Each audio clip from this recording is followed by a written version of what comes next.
नमस्कार, मैं हूं दीपक। आइए बात कर लेते हैं बिग बॉस मराठी सीजन 3 का पहला वीकेंड था जिसका नाम हो चुका है वीकेंड की चावड़ी, जहां पर महेश मांजरेकर जी ने दिल जीत लिया है।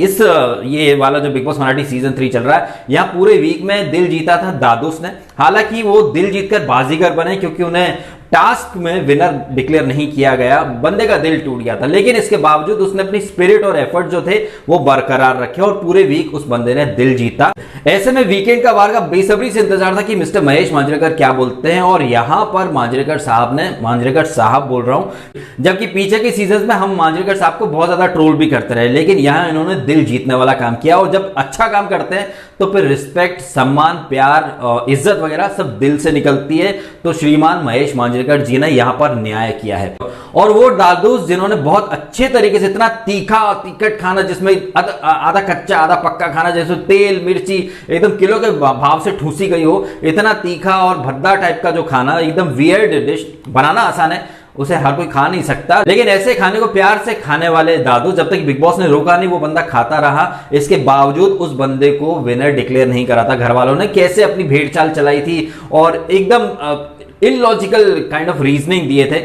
ऐसे में महेश मांजरेकर साहब ने यहां इंसाफ किया, सच्चाई की जीत हुई और झूठे का मुंह काला हुआ। देखकर ये मुझे तो बड़ा मजा आया। मीरा जग्गा का आप इंस्टाग्राम अकाउंट देखिए, उसने तो मीरा जग्गा लिख रखा है और वो टाइम एंड अगेन साबित कर रही है कि वो इस सीजन की जग्गा बन नहीं आई है। मीरा जग्गा, बताइए उसने ये जो लिखा है नाम इंस्टाग्राम पर, उसने लिखने से पहले सोचा नहीं था कि डीएसके इस नाम को यूज करेगा आगे चल के। मीरा बनी जग्गा, ऑफिशियली जग्गा बन चुकी है, जग्गा पार्ट 2 और जग्गा पार्ट 1 बिग बॉस मराठी की। यहां मीरा जग्गा के साथ उत्कर्ष के भी गुर्दे छील दिए गए, जय दुधाने के भी गुर्दे छील दिए गए। जय के फैंस उसे बहुत ज्यादा पसंद कर रहे हैं और जब मैं रिव्यू करता हूं तो कुछ कमेंट भी आते हैं कि भाई आपको क्या प्रॉब्लम है। हमें भाई साहब किसी से कोई लेना देना नहीं है। शो में जो कंटेस्टेंट कैसे बिहेव करते हैं, उस गिवन पॉइंट ऑफ टाइम में कंटेस्टेंट को कैसे रिएक्ट करना चाहिए था, क्या उन लोगों ने जो रिएक्शन दिए वो एथिकली सही है, मॉरली सही है, और जो पॉइंट वो रखते हैं क्या वो न्याय संगत है, क्या वो लॉजिकल है, क्या वो नीति अनुसार है। नीति अनुसार मतलब क्या सही क्या गलत। अब जिस तरह से दादूस ने वो कहा, एकदम जो बकवास टाइप का जो खाना था, जो कोई एक चम्मच नहीं खा सके, दादूस वहां बैठ के खाता रहा। आपने उस बंदे से उसकी जीत का हक छीनकर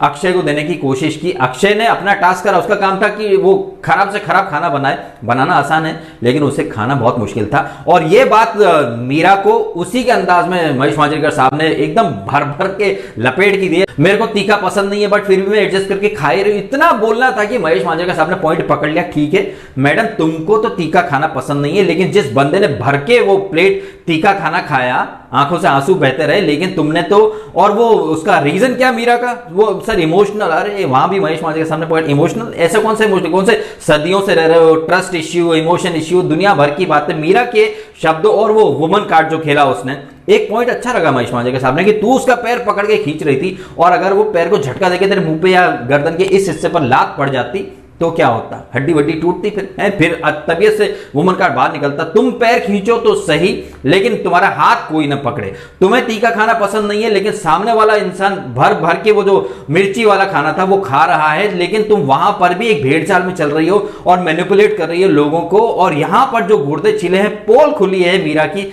मेरा तो भाई दिल को बहुत ज्यादा सुकून मिला है, क्योंकि इस पूरे वीक जो भी मैंने रिव्यू करे बिग बॉस मराठी के, और यहां बिग बॉस की चावड़ी में जो पॉइंट उठाए महेश मांजरेकर साहब ने, मैं कंप्लीटली एग्री करता हूं, क्योंकि यही सारे पॉइंट हम सबने देखे हैं। और बहुत अच्छा लगता है जब जो जेन्युइन मुद्दे हैं उन्हें होस्ट न सिर्फ टच करे बल्कि बारीकी से देखे और घर वालों को बताए कि क्या गलत था क्या सही था। यही चीज होनी चाहिए। और आई थिंक करण जौहर जो कि बिग बॉस ओटीटी का होस्ट था, उसको सीखना चाहिए कि मुद्दे कैसे हाईलाइट किए जाते हैं। तो यहां पर महेश मांजरेकर साहब ने जबरदस्त तरीके से दिल जीता है और अभी तो पार्टी शुरू हुई है। वैसे ही इस एपिसोड में जो हैपनिंग घर की दिखाई गई, जब गाना बजता है, अभी तो पार्टी शुरू हुई है। जिसको डांस नहीं करना वो जाके अपनी भैंस चराए। तो भैंस चराने वाले कुछ कंटेस्टेंट है जो कि दिख नहीं रहे हैं, जैसे कि शिवलीला है, आविष्कार है, और एक वो मीनल है जिसने एक एपिसोड पहले जैसे पंगा खाम में किया था। तो इन लोगों को थोड़ा दिखने के लिए एक सजेशन मिला कि भैया कुछ करो, दिखो। स्नेहा बनी है इस वीक की बेस्ट मालकिन, और जो उन्होंने स्पीच स्पीच दी है कि किसी के लिए खाना बनाओ तो प्यार से बनाओ, ये वो। और बेस्ट सेवक का किरदार, वो जो टाइटल मिला है, अवार्ड एक तरह से मिला है, विशाल निक्कम को मिला है। और विशाल निक्कम को आइसोलेट करने की, डिप्रेशन में भेजने की जो साजिश रची गई थी, मैं तो कहता हूं झाड़ी में चलता है, इसे वहीं छोड़ आएंगे, लेकिन जब टास्क में जरूरत पड़ती है, हमको एक बलवान पुरुष की जरूरत है, मैं तो कहता हूं विशाल को ले आता है, हाँ चलो चलो चलो।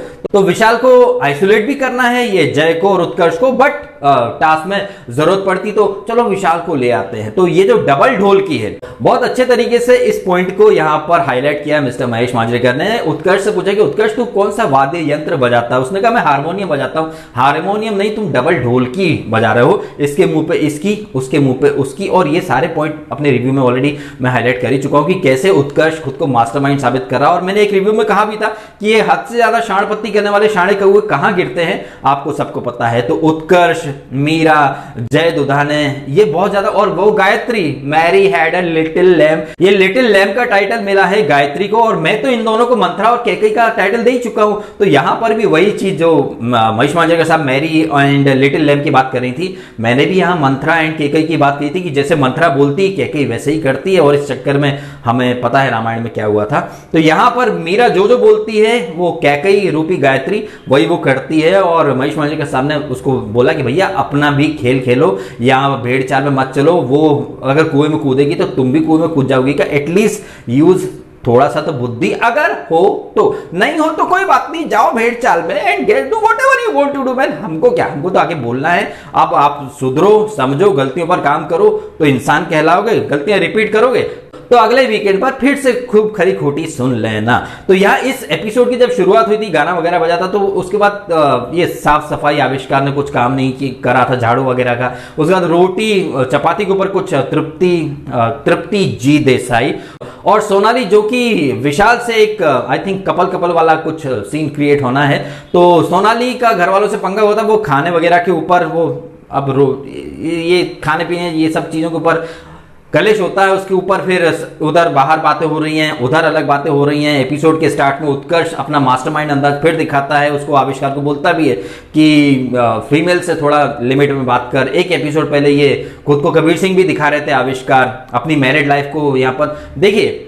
स्नेहा और आविष्कार यहाँ टाइम एंड अगेन, जहां तक मैं समझ रहा हूँ, ऑलरेडी मैंने कहा भी कि सफर स्नेहा का शुरू होगा बिग बॉस मराठी में। और आपको अगर याद हो, बिग बॉस 14 में भी रूबीना और अभिनव ने अपनी हमारी डिवोर्स होने वाला था, टूटी हुई शादी को हम जोड़ने की कोशिश करने आए हैं। यहां पर वो पटकथा वैसी ही रची जाएगी और अपनी टूट चुकी शादी को दोबारा से रिपेयर करके और गिले शिकवे भुलाकर एक नई जर्नी की शुरुआत करेंगे आविष्कार एंड स्नेहा। लेकिन महेश मांजरेकर साहब ने बोल दिया कि ये अपनी मैरिड लाइफ, पर्सनल लाइफ यहां मत लाओ, अपने गेम पर फोकस करो, अपनी थुलथुल काया पे थोड़ा काम करो और सही टाइम पर सही स्टैंड लेना वगैरह, ये सारे सजेशन वगैरह भी दिए गए। बेस्ट मालकिन बन गई स्नेहा, बेस्ट सेवक बन गया विशाल। अब यहां देखिए, जैसे ही विशाल बेस्ट सेवक बनता है तो जय दुधाने कुछ कहना चाहते हैं। जय दुधाने ये कहना चाहते हैं कि जब ये किचन का काम वगैरह दिया गया था, उसका कॉन्फिडेंस काफी लो था, लेकिन विशाल ने काफी कॉन्फिडेंस बूस्ट किया। विशाल इतना अच्छे तरीके से आपका कॉन्फिडेंस बूस्ट कर रहा है, लेकिन आप उसको डिप्रेशन में डालना चाहते हो। ये पॉइंट महेश मांजरेकर साहब ने भी हाईलाइट करा। तो जय दुधाने बोला था नहीं, मुझे ऐसा लगा कि वो ऐसा था वैसा था, लेकिन महेश मांजरेकर बोले नहीं, जहां से हम देख रहे हैं विशाल एकदम फेयर गेम खेल रहा है एंड मला वाटत की ती खूब चांगला गेम खेलता है, तो ऐसा कुछ अनफेयर वगैरह तो नहीं है। तुम लोग जानबूझ के ऐसी कॉन्स्पिरेसी रच रहे हो, इस चीज को स्वीकार कर लो। तो दिल पर पत्थर रख के अब क्या बोल सकते हैं, एकदम वो जो 3 इडियट में सीन नहीं था, रेंचो पास हो जाता है तो वायरस और चतुर का फेस एकदम थोबड़ा लटक जाता है। तो यहां पर इस पूरी गैंग का, चुगली गैंग का थोबड़ा लटक गया। और जो लोग सही थे, डिजर्विंग थे, दादू एंटरटेनर ऑफ द वीक, और वो वेल डिजर्विंग भी था। विशाल भी इस वीक अच्छा गया, खामखामी लोग उसको गलत बोल रहे हैं, गलत दिखा रहे हैं, जबकि वो गलत बिल्कुल नहीं था। स्नेहा ठीक ठाक गई है, उन्हें जो किरदार निभाना है, देखिए वो खामखा के मुद्दे उठाती नहीं है और जहां बोलना होता है वो अपना पॉइंट रख देती हैं। और उनकी और आविष्कार का ये जो मैरिड लाइफ का था, ये लोग आगे न पीछे उसको इस्तेमाल तो डेफिनेटली करेंगे। तो इनके आपसी गिले शिकवे की किस्से कहानियां आने वाले एपिसोड में सुनने को मिलेंगी जरूर। लेकिन सबसे अच्छी बात रही कि महेश मांजरेकर साहब ने फेयर होस्टिंग की है, गलत को गलत बोला है और घर वालों को एक आईना दिखाया, स्पेशली सारी ही लेडीज को जिस तरह से दादूस को वो टास्क दी गई थी, सारी लेडीज उस समय तो बहुत इमोशनल हो रही थी, लेकिन अपने अपने कोने में अक्षय है, ये है, टास्क रद्द ना हो जाए, सुरेखा जी के अपने लॉजिक, तृप्ति जी देसाई के भाई जी लगाना पड़ेगा भाई, बहुत बड़ी वाली फेमिनिस्ट हो तो बिग बॉस में भी रूल बदलना चाहती है कि बिग बॉस की आवाज फीमेल की हो जाए। आई थिंक बड़ी जल्दी आगे बिग बॉस मराठी में थोड़ा रुकती, बिग बॉस 15 में आ जाती, वहां विश्वसूत्री करके फीमेल वॉइस आ चुकी है।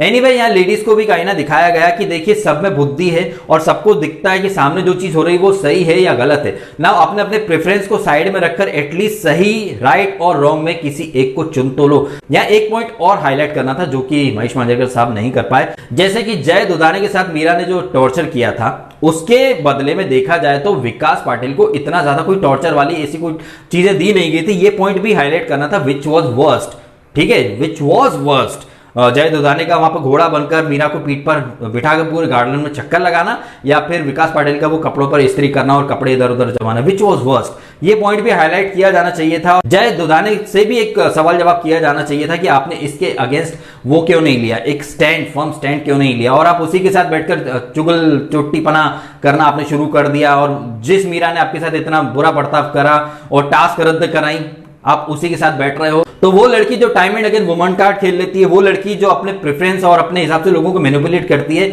वो आपकी सगी कैसे हो सकती है। तो अगर अब भी इतना बड़ा रियलिटी चेक मिलने के बावजूद अगर उत्कर्ष, जय और अक्षय की आंखें नहीं खुलें तो भाई उनका भगवान ही मालिक है। ओवरऑल मैं बहुत ज्यादा संतुष्ट हूं इस एपिसोड से, क्योंकि यहां महेश मांजरेकर साहब ने बहुत ही आला दर्जे की फेयर होस्टिंग की है और आईना दिखाने की कोशिश की है। जो गलत हैं उनकी गलतियां हाईलाइट की गई हैं, लोगों के डबल स्टैंडर्ड हाईलाइट किए गए हैं। खुद तो तीखा नहीं खाएंगे लेकिन सामने वाला इतना तीखा खा रहा है तो नहीं, इमोशन, ट्रस्ट, ये वो, तो ये सब एक्सक्यूज थे इसके मीरा के। एक बात और मैं हाईलाइट करना चाहूंगा, एक एपिसोड पहले जो जहां उत्कर्ष कैप्टन बना और वो टेम्पटेशन रूम में पावर मेडल और वो जो टेम्पटेशन बुक थी उससे एक पावर मिला था मीरा को, तो वो चाहे तो उत्कर्ष की कैप्टनसी जो है वो छीन सकती है, लेकिन मीरा ने ऐसा नहीं करा।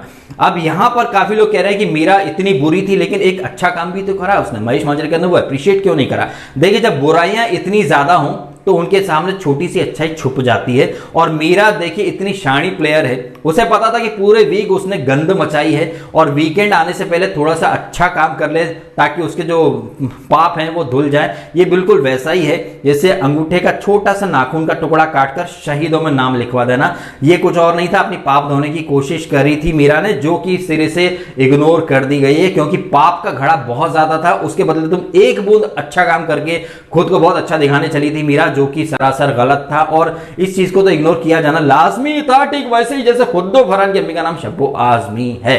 तो यहां मीरा, उत्कर्ष, जय दुधाने, अक्षय वाघमारे और ये गायत्री केकई मंत्रा, इन सबको एक रियलिटी चेक मिला है। I hope and I pray कि ये लोग थोड़ा सा इंप्रूव करें और सही को सही, गलत को गलत बोलना सीखे। सारी ही लेडीज, सुरेखा जी सीनियर है लेकिन वो भी एक फर्म स्टैंड नहीं ले पाती हैं। एटलीस्ट आंखों के सामने जो चीज क्रिस्टल क्लियर है वहां तो सबको आपसी सहमति बना ही लेनी चाहिए, लेकिन लोग वहां पर आपसी सहमति नहीं बनाते। यहां पर बॉटम लाइन यही है कि महेश मांजरेकर साहब ने आईना बहुत अच्छे तरीके से दिखाया, एंड आई होप कि वो आगे आने वाले एपिसोड में भी ऐसे ही बिंदास तरीके से सही को सही, गलत को गलत बोले, जिनकी गलतियां हैं वो दिखाएं। हालांकि मैं जानता हूं कि अगर अभी अच्छी होस्टिंग की है तो आने वाले कुछ एपिसोड में मेकर जानबूझकर गलत लोगों को इंकरेज करवाएंगे, प्रमोट करवाएंगे, जैसे वो मम्मा का शेर बच्चा सुरभि राणा को सलमान खान के थ्रू काफी प्रमोट, और वो निकी तंबोली जैसे लोगों को काफी पैम्पर करवाया गया। तो आने वाले दिनों में, क्योंकि 100 दिनों का सफर है, सब कुछ अच्छा ही अच्छा नहीं होगा, आने वाले कुछ एपिसोड में होस्टिंग बद से बदतर भी करवाई जाएगी।